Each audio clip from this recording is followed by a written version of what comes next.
Dito na ngayon ang Labubu Dolls. Nandito siya sa open na siya ngayon as of November 2. Nandito siya ngayon sa SM Mall of Asia.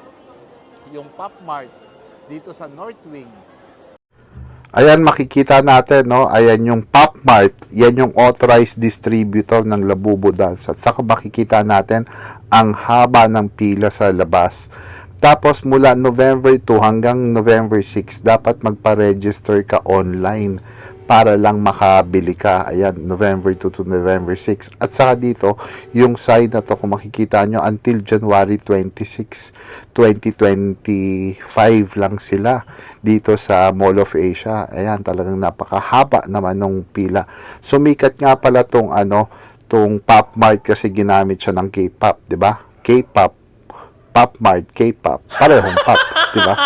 Ayan, so makikita natin na marami talaga mga enthusiast at saka pwede tayong dyan, pumili ng mga good item ng Pop Mart. Ito naman yung niya, yung side view ng Pop Mart.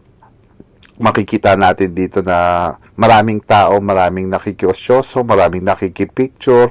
Wala lang, parang ako, gusto ko sanang bumili ng ng Labubu Dolls. Labubu, hindi Labobo ha.